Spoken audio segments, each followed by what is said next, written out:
primeiro capítulo de Neemias, e hoje nós vamos percorrer alguns versos do capítulo 2.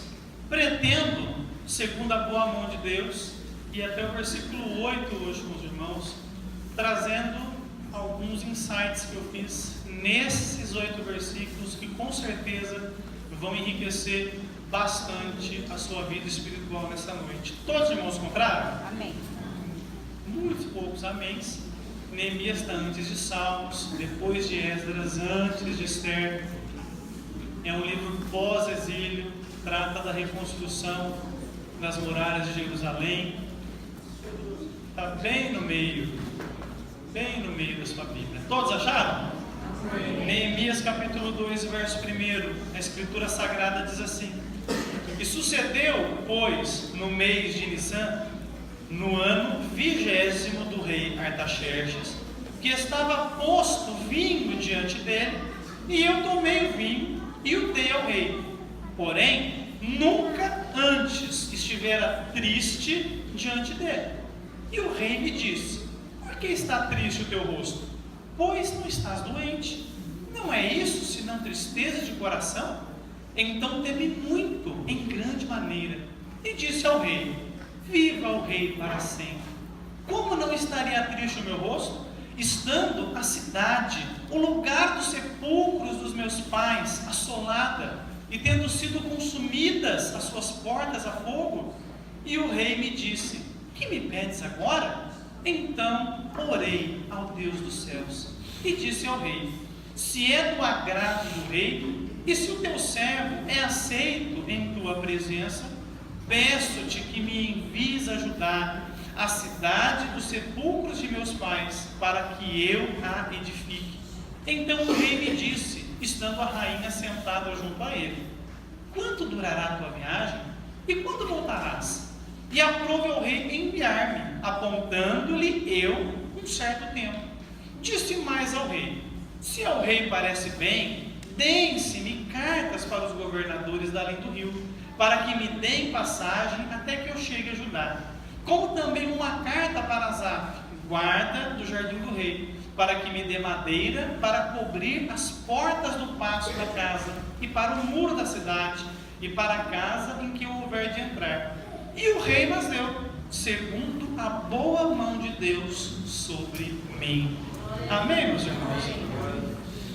Os irmãos que estavam aqui na terça retrasada tem uma boa parcela dessa história já bem viva no coração.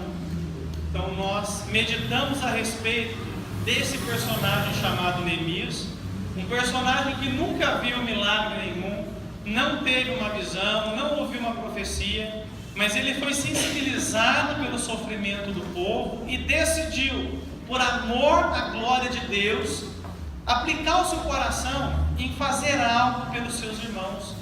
Nós vemos que, apesar de ter uma alta posição no governo, ele entendeu que a missão que Deus lhe confiava era maior do que a posição que ele tinha, e ele, de forma alguma, se omitiu da responsabilidade de fazer algo importante para a obra de Deus, que era seguir para Jerusalém para reedificar a cidade. Nós sabemos que ele orou, ele fez uma oração de profundo pesar e de profunda confissão, colocando-se à disposição de Deus, para que, dando Deus a ele a oportunidade, ele fosse até Jerusalém e começasse o trabalho da reconstrução da cidade.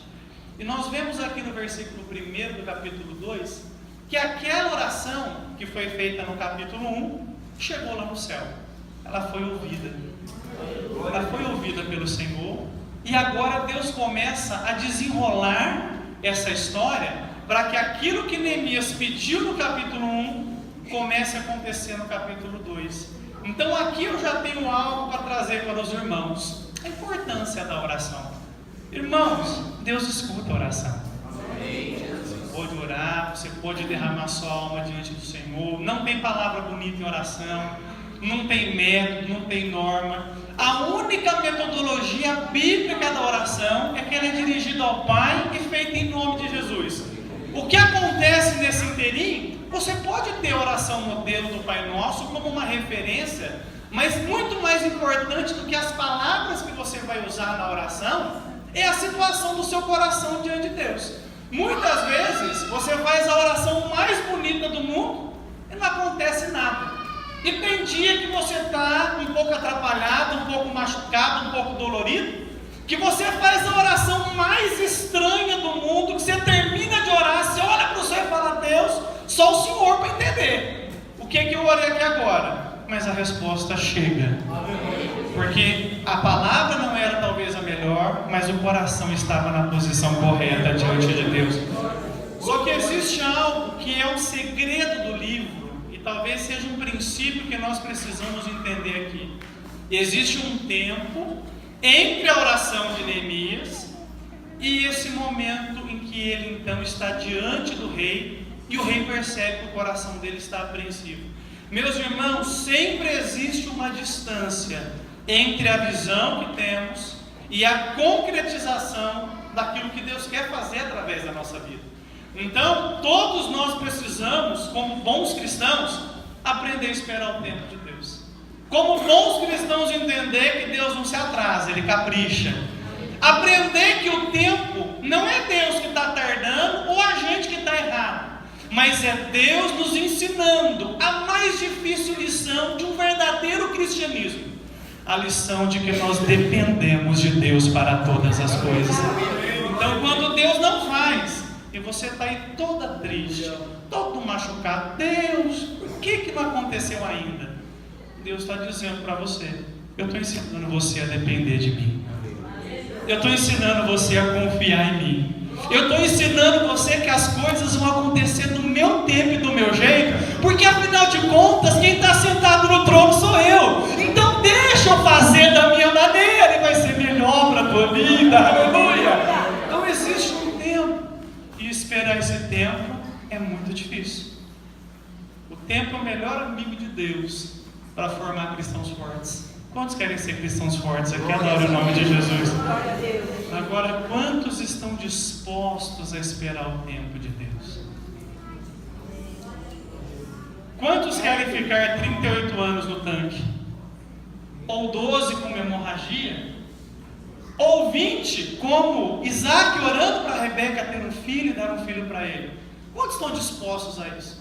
Hoje, quando a gente está com pressa, às vezes na cidade, a gente vai ali no McDonald's, faz o pedido, em 2 minutos está a comida para a gente come até sacia, mas a gente sabe que aquilo está cheio de condimento ruim, e no final das contas não é saudável. Irmãos, tudo que vem depressa não é saudável para a nossa vida espiritual. A bênção importante, que vai dar sustância, que vai nos fazer crescer, é aquela que a gente vai gerando devagarzinho na oração. É aquela que você ora 1 ano, você ora 2, você ora 3, você ora 4, e você continua orando porque você sabe que Deus é, você sabe que Deus pode, você sabe que Deus faz, e você não arreda o pé da oração porque você confia. Me recordo uma experiência que eu tenho, eu sempre comento essa com os jovens. Deus leva muito a sério as coisas que a gente fala para Ele. E eu me lembro no tempo da minha conversão, assistindo uma aula de discipulado do pastor Geraldo, eu me recordo que eu disse, eu mesmo para Deus: Deus, eu jamais esperarei 10 anos para me casar, eu quero casar novo. Irmãos, eu tive que esperar 11 anos. O que eu aprendi com isso? A última palavra sempre é de Deus. Eu tenho algo do Espírito para falar para você. Não aconteceu ainda, porque a última palavra é de Deus. Não fez a coisa da tua maneira, porque Deus quer que você glorifique a Ele com Ele fazendo da maneira dEle. Aleluia! Se acontecesse já, você não daria valor, mas como Deus está te ensinando na escola da dependência, quando chegar, vai ser o seu testemunho, a sua mensagem, o seu culto de louvor a Deus. Chegou! Deus ouviu a minha oração, agora estou abençoado. Aleluia! Não vai chegar, mas tem um tempo. Eclesiastes capítulo 3, no verso 1 e 8, nós temos aí um dos textos mais conhecidos sobre o tempo. Abra sua Bíblia, por gentileza. Eclesiastes capítulo 3, do verso 1 até o verso 8. Em tempo oportuno, permitindo Deus, gostaria muito de meditar com os irmãos esse texto. Quem sabe numa oportunidade futura. Todos acharam? Eclesiastes capítulo 3, do verso 1 até o verso 8. Esse texto é a resposta de Deus para você. Você que orou hoje assim: Senhor, por que não está acontecendo nada? Essa é a resposta de Deus para você, porque Deus ouviu a tua oração. A Escritura diz assim: tudo tem o seu tempo determinado, e há tempo para todo propósito debaixo do céu. Há tempo de nascer e tempo de morrer, tempo de plantar e tempo de arrancar o que se plantou, tempo de matar e tempo de curar, tempo de derribar e tempo de edificar, tempo de chorar e tempo de rir, tempo de prantear, tempo de saltar, tempo de espalhar pedras e tempo de ajuntar pedras, tempo de abraçar, tempo de afastar-se, tempo de buscar e tempo de perder, tempo de guardar e tempo de deitar fora, tempo de rasgar e tempo de coser, tempo de estar calado e tempo de falar, tempo de amar e tempo de aborrecer, tempo de guerra e tempo de paz. Glória a Deus. Pai, o que está acontecendo, Pai? Por que não acontece nada? Por que aconteceu na vida do irmão e não aconteceu na minha? Porque tudo tem o seu tempo determinado. E há tempo para todo propósito debaixo do céu. Se Deus tem um propósito, vai acontecer. Você pode glorificar o nome dele por isso nessa noite? Então peça para Deus te fazer mestre na arte de esperar o tempo dele, de fazer mestre na arte de confiar que o tempo não muda aquilo que Deus é e aquilo que Deus tem na sua vida. As bênçãos de Deus não têm prazo de validade. Se não aconteceu hoje, pode acontecer amanhã, mas uma coisa é certa: vai acontecer, porque Ele nos prometeu. Vai acontecer na nossa vida. Interessante também observar aqui no texto que Neemias estava administrando essa situação de ter uma ansiedade por fazer algo pelo seu povo, que era ir até Jerusalém, mas ao mesmo tempo ele tinha que fazer isso debaixo da orientação do rei. Afinal de contas, ele era copeiro. Os irmãos aprenderam na semana retrasada que o copeiro, ele ocupava talvez o segundo posto de um reino, porque ele que provava a bebida que o rei ia tomar. Era uma garantia de vida do rei ter um bom copeiro de sua confiança do seu lado. Então ele já tinha o desejo no coração de fazer, mas ele não sabia se o tempo era oportuno. Então ele foi administrando essa tensão. Eu sei que Deus tem algo comigo, eu sei que Deus vai fazer algo, mas eu não sei se é o tempo ainda. Você imagina administrar isso? Irmãs, quantas vezes vocês não têm 1 milhão de coisas para falar dentro de casa, só que vocês ficam quietinhos esperando o tempo de Deus, esperando aquele momento de paz? Tem hora para a gente fazer as coisas. Algumas vezes a oportunidade surge numa circunstância que Deus permite que aconteça, e foi exatamente o que aconteceu aqui. Esse homem que aparenta no texto que ele era um homem muito alegre, um homem talvez até brincalhão, ele se apresenta diante do rei e ele está triste, ele está borocochô, ele está acabado, e o rei percebe que ele está naquela situação, e o rei então se sensibiliza e pergunta para ele: o que aconteceu com você? Eu sei que você não está doente, por que você está com o seu semblante abatido? Você já imaginou, meus irmãos, você passar uma situação dessa, na situação de Neemias? Porque o rei podia estar fazendo essa pergunta para ele bem intencionado, no sentido de ajudar, ou podia estar fazendo essa pergunta mal intencionado, na condição de substituí-lo. E agora? Como que você reage numa situação dessa?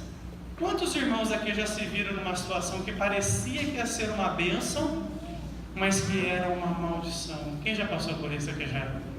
Quantas vezes você vai para uma reunião pensando que vai ser promovido, pastor Geraldo, e você sai de lá dispensado? Não é? A vida reserva para a gente dias maus, e esse podia ser um dia mau de Neemias. Mas observa aqui uma coisa interessante, principalmente para quem é obreiro aqui dessa casa, é líder. Ele administrou o seu medo e o risco que ele tinha com muita coragem. A reação de Neemias mostra alguém que confiava que a sua vida estava na mão de Deus. Alguém que não temeu pelo risco, porque confiava que Deus, assentado no trono, haveria de fazer algo em prol dele. Então ele se enche de coragem. Que bom que você perguntou, rei. Que maravilha, eu tenho algo para te falar. Como que eu posso ficar feliz se a cidade do sepulcro dos meus pais está destruída? As tuas portas estão queimadas, rei. É muito bom estar aqui, é muito bom ser copeiro, é muito bom ganhar bem, mas muito melhor é eu fazer algo pelos meus irmãos e para o meu Deus. Eu preciso fazer alguma coisa. Amém. Glória a Deus. Aleluia. O Senhor quer que você administre os seus medos nessa noite. Glória a Deus. Tem obreiros medrosos aqui, obreiros com medo das circunstâncias, obreiros com medo da crise, obreiros com medo das mudanças. Estão aí, meu Deus, o que vai acontecer? Vai acontecer tudo aquilo que Deus determinou. E se você está nas mãos de Deus, você está seguro. Você pode glorificar o nome do Senhor Jesus. Não é você, é Deus. Não é a tua sabedoria, é a sabedoria de Deus. Não é a tua mão, é a mão de Deus. Nunca somos nós, sempre é Ele. Porque dele, por Ele, para Ele são todas as coisas. Então se eu estou nas mãos de Deus, com certeza Ele me direcionará para o louvor da sua glória. Eu estou disposto a perder a minha cabeça, mas se essa é a última chance que eu tenho de glorificar ao meu Deus, eu glorificarei ao meu Deus. Se eu tiver que perder a minha posição, que eu perca a minha posição diante do rei, mas não perca a minha posição diante do meu Deus que me salvou e que me ama. Você está disposto a assumir riscos para a glória do nome do Senhor Jesus? Nós temos aqui crentes como Paulo, que não tinham a vida como preciosa. Quantas vezes nós adiamos projetos, ministérios, chamados por medo? Eu vou ganhar mais um pouco de dinheiro, eu vou trabalhar um pouco mais, eu vou primeiro constituir uma família, eu vou primeiro fazer isso, eu vou primeiro fazer uma viagem internacional. E vamos postergando. Tem irmãos aqui que têm postergado o chamado. Glória a Deus. Deus não está mandando essa palavra à toa. Hoje nós nos deparamos com uma tragédia no nosso Brasil, que mostra que o tempo não é nosso. Nós não temos o direito de pensar que administramos o tempo. O tempo é de Deus. E o tempo vai chegar para a gente querendo ou não. Quando for o tempo, vai chegar. Mas e se o tempo chegar hoje? O que você fez com o chamado que você recebeu de Deus? Aonde que você escondeu o seu talento? Aonde que você ocultou a obra que Deus queria fazer através de você? Eu creio totalmente na soberania de Deus. Quando Deus quer fazer, Ele faz. E quando Deus quer nos colocar em algum lugar, Ele coloca, porque Ele é Deus. Glória a Deus. Mas eu também creio totalmente na responsabilidade humana. E eu entendo que as duas coisas convivem. E quem sabe hoje, Deus nos está mandando esta palavra para te dizer: o seu lugar diante do Rei terreno não é maior do que o lugar que eu preparei para você no meu reino e na minha presença. Glória a Deus. Ah, Senhor, quero esperar só mais um pouquinho. Não. C.S. Lewis é um dos autores que eu mais gosto. E ele disse uma frase que eu tenho na minha cabeça, irmão, eu não tiro ela. Todas as vezes que o cristão busca as coisas da terra, ele perde o céu. E todas as vezes que o cristão busca as coisas do céu, Deus lhe dá o céu e também a terra. Pastor, lutei, não consegui nada. Por quê? Seus olhos estavam na terra. Coloque os olhos no céu nessa noite. Deus, custe o que custar, eu vou evangelizar.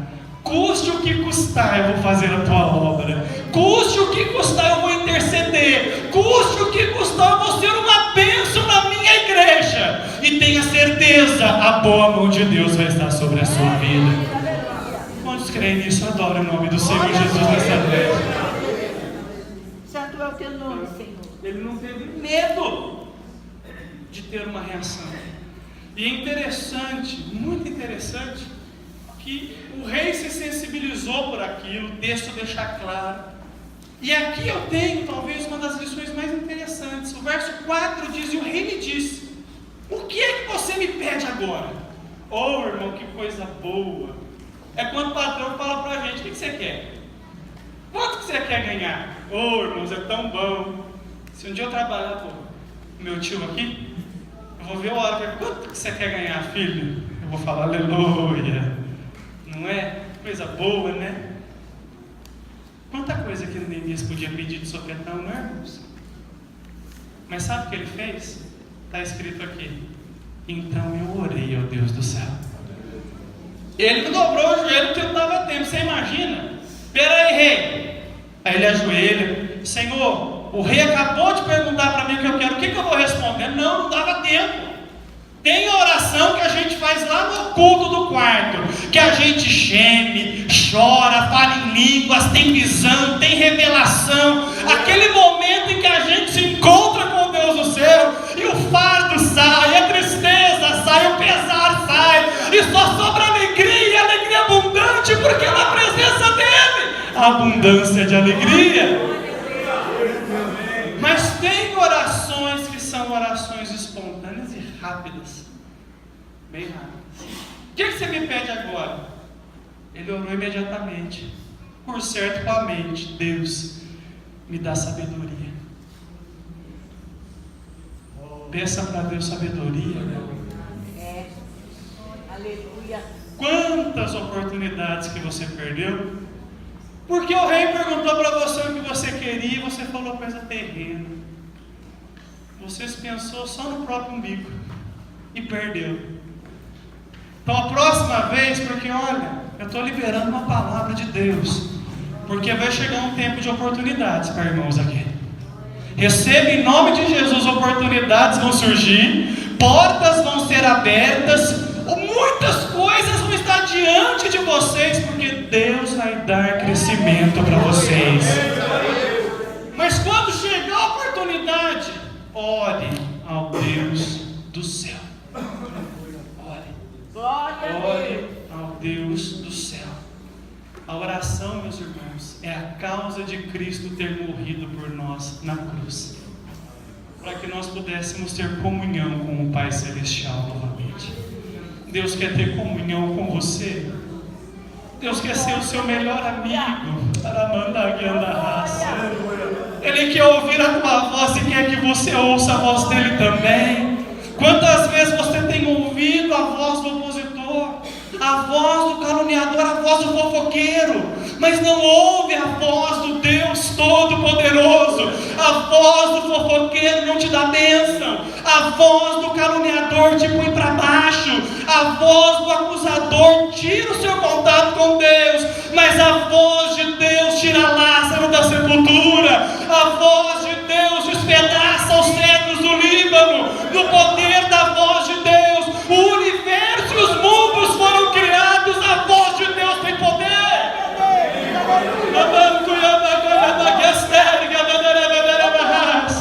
Você precisa ouvir a voz de Deus.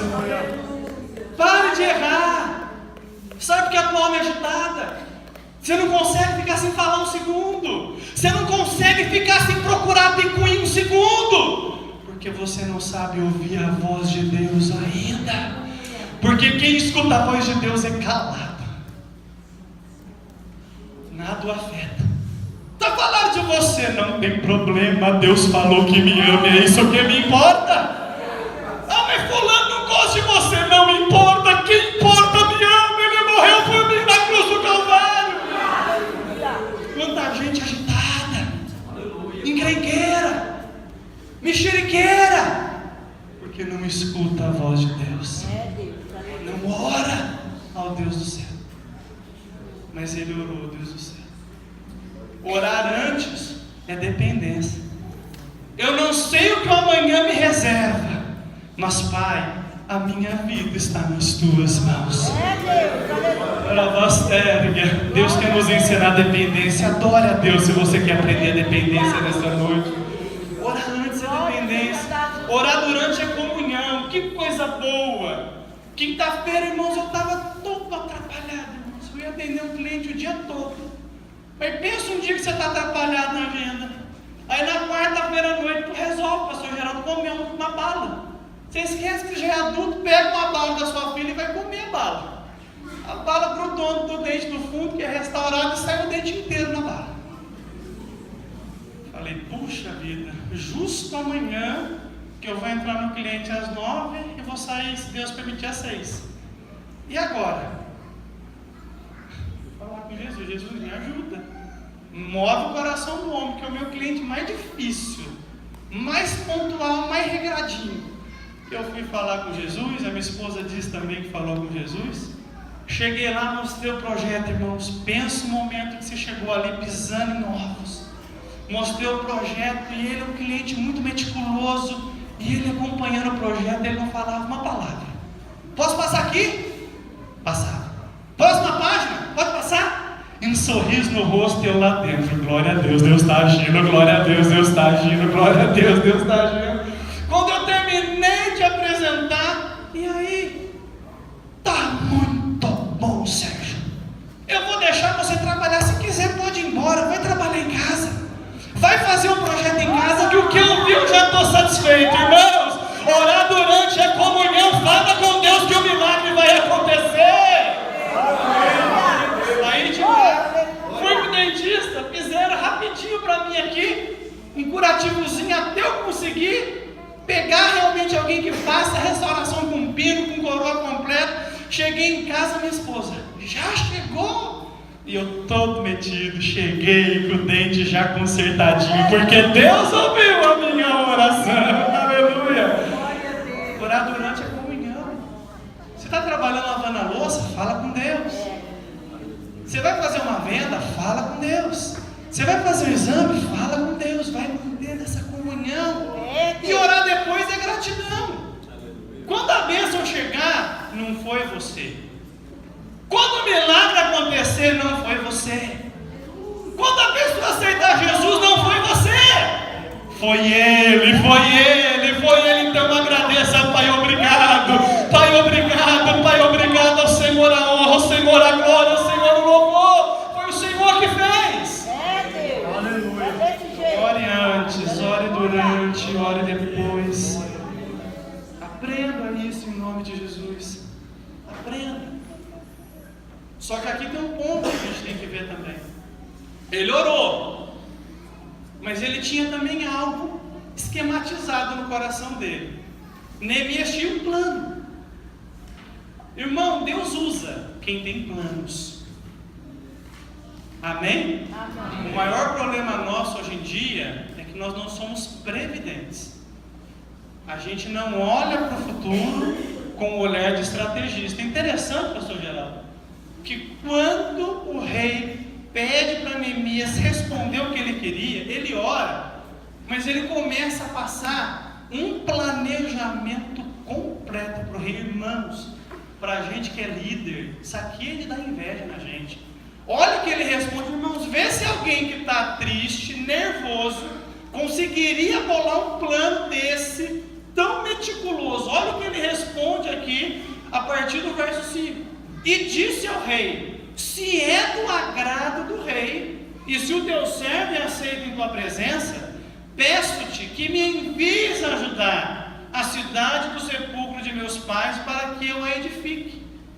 Olha só, primeiro pedido, verso 6. Então o rei me disse, estando a rainha assentada junto a ele: quanto durará a tua viagem? E quando voltarás? Ó, você está pronto, Neemias? Deixa eu ver se você sabe o que você vai fazer. Você vai ficar quanto tempo? Você volta quando? Se Deus te chamar hoje, você já tem um plano?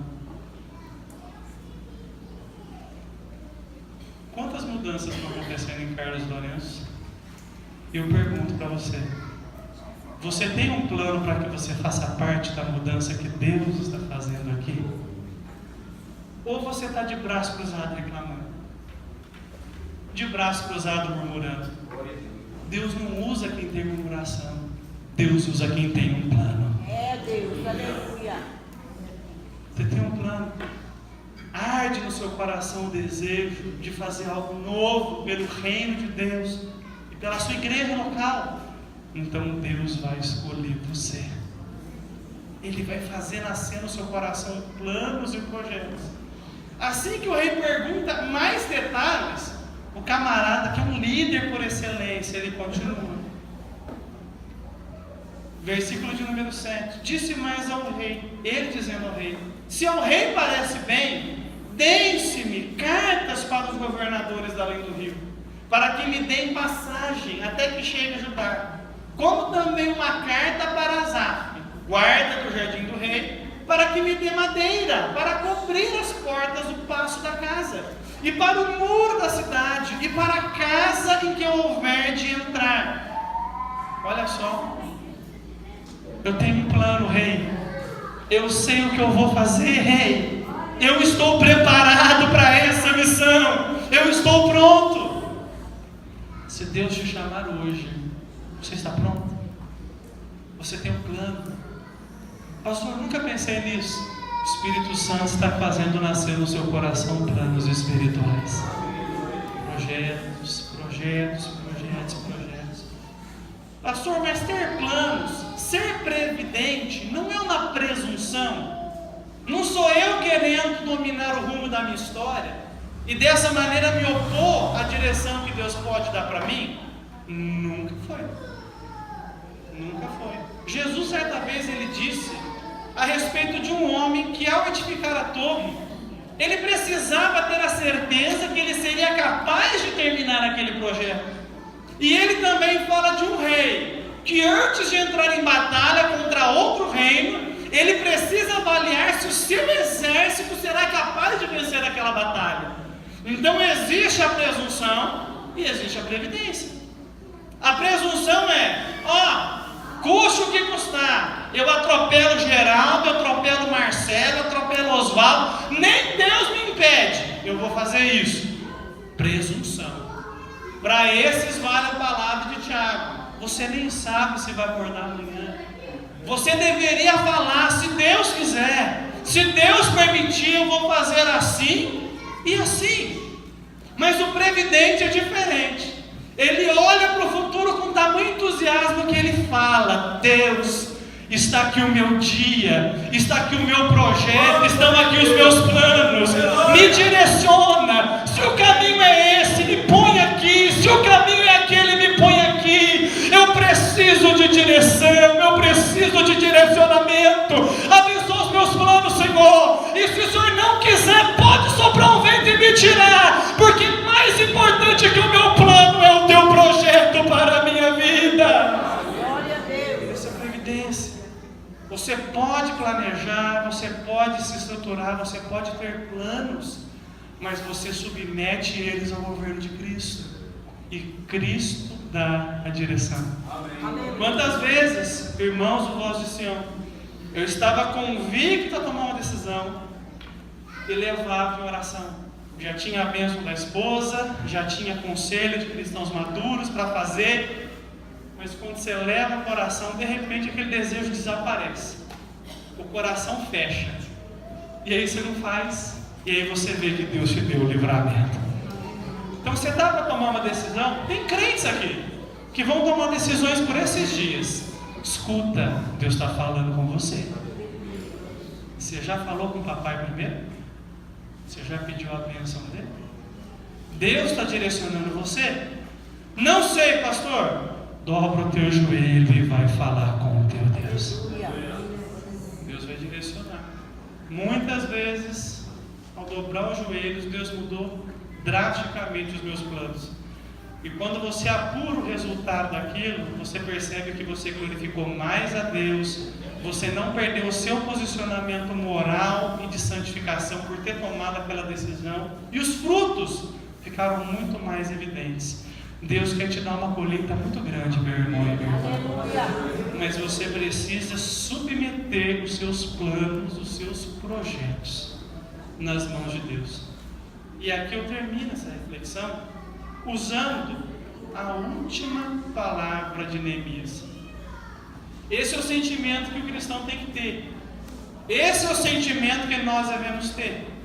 Depois que ele apresenta tudo que ele gostaria de fazer, a Escritura diz que o rei concordou. E o rei fez aquilo para ele. E ele então diz: segundo a boa mão de Deus sobre mim. Deu certo, porque a mão de Deus estava sobre a minha vida. Aconteceu porque a boa mão de Deus estava sobre mim. Eu vi porque a boa mão de Deus estava sobre mim. Eu sobrevivi porque a boa mão de Deus estava sobre mim. Se a mão de Deus estiver sobre você, você não vai cair. Se a mão de Deus estiver nas suas decisões, elas vão dar certo. Vamos glorificar o nome do Senhor. Se a mão de Deus estiver no seu ministério, o Senhor vai salvar, vai batizar com o Espírito Santo, vai curar. A mão de Deus tem que estar sobre a sua vida. Glória a Deus quer Deus. colocar a mão dele sobre a tua Santo é o vida. teu nome, Senhor. Só que para isso você precisa do autoexame nessa noite. Senhor, quantas vezes eu tenho agido sem a sua direção? Quantas vezes o meu orgulho é mais forte que a minha orientação espiritual e direcionamento que o Senhor me dá? Quantas vezes eu falo convicta que conheço você, mas eu não conheço o Senhor, porque o Senhor não tem guiado os meus passos? Enquanto a gente não abre mão de toda a justiça própria e não entende que estamos de pé por causa de Cristo e não de nós, a mão de Deus não está sobre a gente.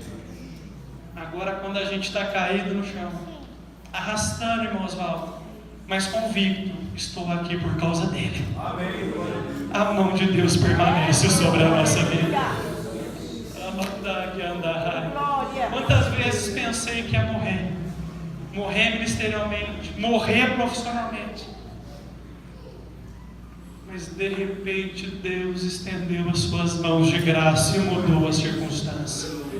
Nessa noite as mãos dele estão estendidas, mudando circunstâncias aqui. A mão de Deus está estendida sobre famílias aqui nessa noite.